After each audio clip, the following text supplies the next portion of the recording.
બધું આવી ગયું. હવે નીચે કરશો અહીંયા જરા એક મંદિરની અંદર ઘણા બધા પ્રસંગો ઉજવાય છે. એમાં દિવાળીની અંદર છે અમારા ગોટાવાળા ભાઈના લઈ લીધા. જો આ ગોટાવાળા ભાઈના સ્વાગત છે મારું એમ ને.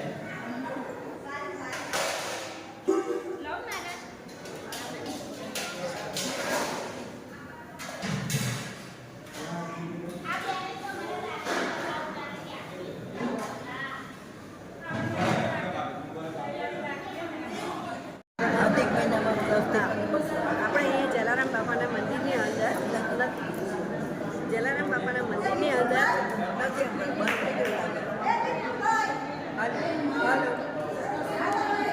મહિનામાં અને અધિક મહિનામાં પણ સરકારશ્રી તરફથી જે એમટીએસની બસો ધાર્મિક સ્થળોના પ્રવાસી વૃદ્ધોને લઈ જાય છે એ દરેક અહીંયા સાંજે અથવા સવારે દર્શન કરવા આવે છે અને ભોજન પ્રસાદનો અવશ્ય લાભ લે છે. જય જલારામ. અહીંયા અમે મેમપુર ગામે તારીખ 23 જુલાઈથી 30 જુલાઈ સુધી અખંડ સંકીર્તન રાખવામાં આવેલું. જલારામ બાપા અને હરિરામ બાપાના આંગણે અને 23મીએ પ્રારંભ કર્યો અને ગુરુ પૂર્ણિમા 29મીએ ગુરુ પૂર્ણિમાનો ઉત્સવ ઉજવ્યો, અંશકૂટનો મહાપ્રસાદ કર્યો. તેમજ આજે 30મીએ સવારે પૂર્ણાહુતિ કરી સુંદરકાંડનો મહાયજ્ઞ કર્યો. અમારું વતન આમ મહુવા છે અને મહુવામાં 30 વર્ષથી અખંડ સંકીર્તન ચાલે છે અને દર વર્ષે પૂજ્ય કાશ્મીરી બાબાની પુણ્યતિથિ 2004થી નિરંતર દર વર્ષે ઉજવાય છે.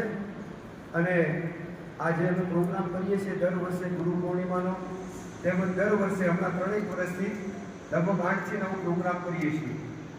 8 થી 9ના પ્રોગ્રામમાં કેદારનાથ, બદ્રીનાથ તેમજ અલગ અલગ સંતરામ નડિયાદ છે, પછી ભીમપુરામાં આનંદમયમાં આશ્રમ છે, માલસર ધવળજી મહારાજનો આશ્રમ છે. એમાં આ બધા સાધુ સંતોના આશીર્વાદથી આ ઉત્સવો અમે ઉજવી રહ્યા છીએ. બસ વિશેષ નહીં કહેતા, ખૂબ ખૂબ આભાર બેન. અને હાલ અમે જે નૈનપુરમાં જલારામ હોલ અને હરિરામ બાપાના હોલમાં અને પૂજ્ય વડીલ શ્રી રામચંદ્રભાઈ જે અહીંયા અથાગ સેવા આપે છે એનો પણ અમે ખૂબ ખૂબ આભાર માનીએ છીએ. ખૂબ અમે એનો હૃદયપૂર્વક આભાર માનીએ છીએ. અને આ જે વૃદ્ધાશ્રમ છે એમાં જે રામચંદ્રભાઈની જે અથાગ સેવા, કેટલાય વૃદ્ધો નિઃશુલ્ક ભાવે અહીંયા ભોજન રહેવાની વ્યવસ્થા છે. તો વર્ષમાં આપણે કેટલા પ્રોગ્રામ અહીંયા કરીએ છીએ? વર્ષમાં અમે અહીંથી લગભગ 9 પ્રોગ્રામ અમે કરીએ છીએ દર વર્ષે. અને રાત્રિ ભજન 24 કલાક નિરંતર. ગુરુવારે રાત્રિ ગરબા અહીંયા ગુરુવારે રાત્રિ ભજન કેવું કંઈ હોય છે? અહીંયા અમે શું છે વતન અમારું 12 છે, બરોબર? ઓકે. આ તો ગુરુ પૂર્ણિમા અમે ગયા વર્ષે રઢુમાં હતા, એની પહેલા મહીસાગર એની પહેલા હતા. એટલે અલગ અલગ જગ્યાએ અલગ અલગ બધા આપણે આ અન્નક્ષેત્ર ચાલે છે જ્યાં રસોઈ બનાવી રહ્યા છે મહારાજો બધા. આ અન્નક્ષેત્ર 24 કલાકનું અહીંયા આગળ હોય છે. અને અત્યારે આપણે જોઈ રહ્યા છીએ કે બહાર પણ એટલી જ પબ્લિક છે કે જે યાત્રાઓ આવે છે ધર્મ સ્થાન પર. અને આ જલારામ મંદિર એવું છે કે ત્યાં નિઃશુલ્ક જમાડે છે અને દાળ ભાત શાક સ્વીટ બધું જ. એવું નહીં કે રોટલી શાક એકલી, બરાબર. જો આ પૂરી બની ગયેલી છે, આ રોટલીનું મશીન છે, રોટલી પણ થાય છે. પણ આજે પૂરીનો સ્પેશિયલ પ્રોગ્રામ છે કે રામધૂન હતું, રામધૂનની આજે પૂર્ણાહુતિ હતી. થોડું ખોલી કાઢું. જો આ 500 કિલોના તપેલા છે. એક સાથે ઓછામાં ઓછું 300 કિલો જેટલી દાળ બને, 500 કિલો ભાત બને, એ રીતેનું આખું રસોડું છે. અને ગોટા ઉતરી રહ્યા છે ગરમ ગરમ. આ રસોડું નવું બન્યું હમણે. આ રસોડું નવું બન્યું.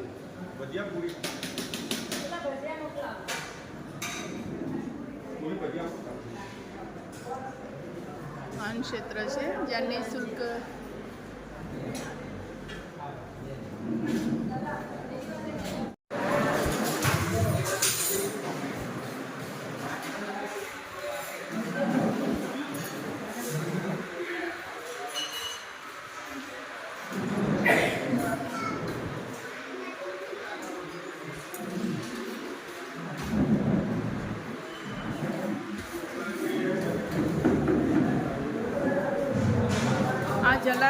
ક્ષેત્ર છે જે નીચે ભોજનાલય છે, ફ્રી ઓફ ચાર્જમાં જમાડતા હોય છે. આ અન્ન ક્ષેત્ર છે. ત્યાં ગરડા ઘરે પણ છે અને બધા જે યાત્રીઓ આવે છે એના માટે અન્ન ક્ષેત્ર છે. જુઓ,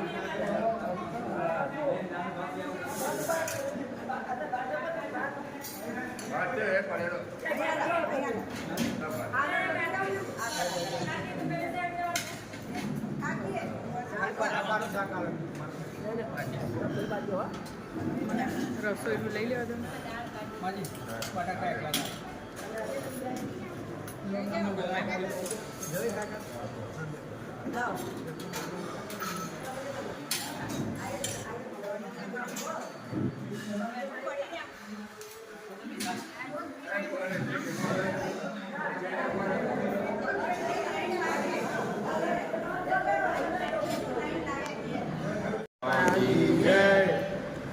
જલારામ સેવા ટ્રસ્ટ નૈનપુર ભવ્ય જલારામ બાપાના મંદિરનું નિર્માણ કર્યું છે. સાથે સાથે વૃદ્ધો માટે વૃદ્ધાશ્રમ, અન્ન ક્ષેત્ર ભોજનાલયનું નવું નિર્માણ થયું છે. વર્ષ દરમિયાન જલારામ મંદિરે ઘણા બધા ધાર્મિક કાર્યક્રમો થાય છે. સૌથી પહેલાં વાત કરીએ તો જલારામ જયંતિના દિવસે બહુ ભવ્ય કાર્યક્રમ અહીંયા થાય છે. લગભગ 4,000 થી 5,000 ભક્તો જલારામ મંદિરે પધારે છે, બાપાના ભજન કરે છે, અન્નકૂટનો લાભ લે છે અને પ્રસાદ લઈ સૌ પાવન થાય છે. ત્યારબાદ જે ધાર્મિક તહેવાર આવે દરેક તહેવારે અહીંયા પ્રોગ્રામ થાય છે. દાખલા તરીકે જન્માષ્ટમીના દિવસે ભવ્ય કૃષ્ણ જન્મોત્સવ ઉજવાય છે. હનુમાન જયંતિના દિવસે 108 હનુમાન ચાલીસાના પાઠનું હોમાત્મક યજ્ઞ થાય છે. ત્યારબાદ ભાદરવા મહિનામાં ભાગવત સપ્તાહનું આયોજન થાય છે અને ભાગવત સપ્તાહના અંતિમ દિવસે છેલ્લા દિવસે વિષ્ણુ યજ્ઞનું પણ આયોજન થાય છે. ગુરુ પૂર્ણિમાના દિવસે ભવ્ય ગુરુ પૂજન, હરિરામ બાપાનું પૂજન વિધિ થાય છે. એવા પ્રસંગે પણ આપણે આ પ્રોગ્રામ જે કર્યો ગુરુ પૂનમનો એ 25 તારીખથી કઈ તારીખ સુધીનો હતો? 23 તારીખથી અખંડ રામધૂન 24 કલાક અહીંયા મહુવાથી મંડળ પધાર્યું એમના સભ્યો દ્વારા અને ગામના ભક્તો દ્વારા સુંદર રીતે 24 કલાક રામધૂનનો કાર્યક્રમ ચાલ્યો અને આજે હનુમાન યજ્ઞ સાથે આ ધૂનની પૂર્ણાહુતિ થઈ છે. આ રીતે ઘણા બધા ધાર્મિક કાર્યક્રમો જલારામ મંદિરે પછી આપણે અહીંયા ગરડાઓને ક્યાંય આપણે પિકનિક કે પ્રવાસ કે કોઈ ધાર્મિક સ્થળે ગરડાઓને વીરપુર તથા ખેડા જિલ્લાના ડાકોર, સંતરામ મહારાજ એવા અનેક સ્થળોએ અમને યાત્રાએ લઈ જવામાં આવે છે મંદિર દ્વારા. તમે આને આપણે મીડિયા થકી શું કહેવા માંગો છો? મીડિયા થકી એટલું કહેવા માગીશ કે અહીંયા પ્રકૃતિને ખોળે સરસ ભવ્ય જલારામ બાપાનું મંદિર બનાવવામાં આવ્યું છે. તો દરેક ભાવિક ભક્તોને નમ્ર વિનંતી કે એકવાર અવશ્ય હમણે નવું કઈ પ્રગતિ કરી? પ્રગતિમાં તો હોલ બનાવ્યો, મંદિરમાં નીચે તુલસીદાસ સત્સંગ હોલ છે. હમણાં નવા અત્યારે તમે જોઈ રહ્યા છો એક અન્ન ક્ષેત્ર અને નવીન અન્ન ક્ષેત્ર હોલ બનાવ્યો છે. 2 નવું અન્ન ક્ષેત્રનું ઉદ્ઘાટન થયું છે. તો આ બધા સેવાઓનો લાભ લેવા અવશ્ય પધારો એવી સૌને જલારામ સેવા ટ્રસ્ટ વતી હાર્દિક આમંત્રણ છે. હા, દર ગુરુવારે દરેકને પધારવા ખાસ આમંત્રણ છે. કારણ કે દર ગુરુવારે જલારામ બાપાનો સદભાવનીનો પાઠ થાય છે, ભજન થાય છે, આરતી થાય છે. ઘણા બધા ભક્તો અવશ્ય પધારે છે અને સાથે સાથે આ પણ બધાનો શનિવારે સુંદરકાંડનો પાઠ થાય છે, રવિવારે રામધૂન થાય છે. તો દરેકને લાભ લેવા નમ્ર વિનંતી. હા, અત્યારે પણ ધૂનનું સમાપન થયું છે. અખંડ ધૂન 9 દિવસ ઘણા બધા મંડળો આવે છે અને અખંડ રામધૂન પણ કરે છે. મોરબીથી 200-300 માણસનું ગ્રુપ પણ આવે છે નાથા બાપા ભગતનું.